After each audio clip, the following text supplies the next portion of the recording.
the first deadly clash on this border in 45 years. Initially, the Indian Army said 3 soldiers had died and others were wounded.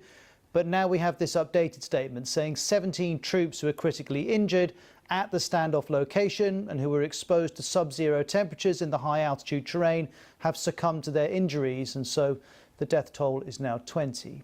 China, for its part, is accusing India of crossing the border and attacking its personnel. Well, let's have a look at the border in question.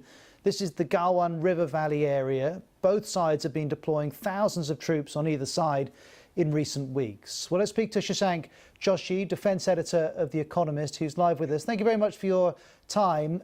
Before we get into the details of the last 24 hours or so, help us understand why tensions have been growing in the last few weeks. Sure. Well, this is a strategic area for India. It's right up in the far north. For China, this is on the western edge of Tibet. As you pointed out, this is the first major attack since 1975, and that's partly because they've both learned how to manage their differences. The border is absolutely enormous. It's almost entirely undefined, so patrols effectively overlap.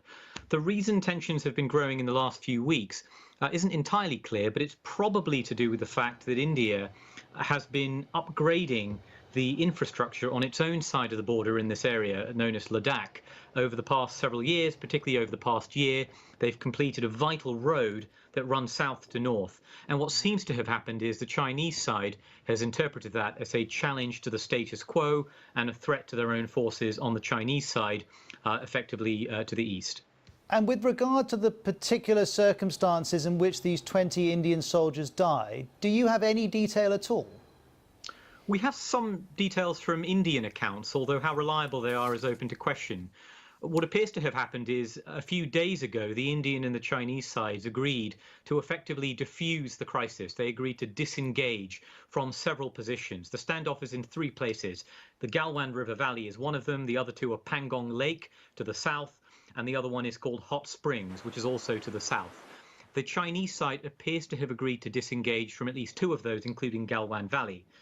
What seems to have occurred is an Indian patrol was waiting to meet the Chinese side to discuss details of that withdrawal, of the details of that disengagement, so that both sides would move several kilometers back.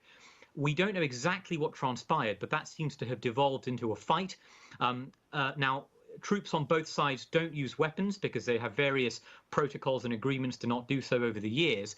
But the Chinese side appears to have used stones, clubs, sticks with nails in them, according to some Indian accounts, to attack the Indian side, many of whom subsequently were critically injured, and some of whom may have fallen in some way in that punishing terrain and succumbed to frostbite or exposure overnight. Many others may have succumbed to their injuries from that conflict itself.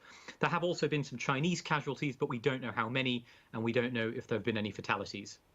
And as we listen to these extraordinary accounts coming in, what's the strategic context here, aside from the national pride of these moments being played out on the international stage? Why are both countries so focused on this particular border? Well, let's remember here that India and China are not just Asia's 2 biggest rising powers, or 2 of the world's most important rising powers. They fought a war over this patch of land back in 1962, a war in which China essentially rapidly defeated India. And that has been a historical trauma for India in subsequent decades. Now, they stabilized the border in many ways. As you said, there hasn't been a shot fired since 1975. This is the worst clash since 1967. But at the same time, they have been competing for influence all over Asia. India doesn't like the fact that China is allied very closely to Pakistan, that the Chinese Navy is increasingly busy in the Indian Ocean. And of course, China doesn't like the fact that India and India's successive Indian governments have moved ever closer to the United States, China's rival. And so the geopolitical context effectively compounds the local tensions at the border itself.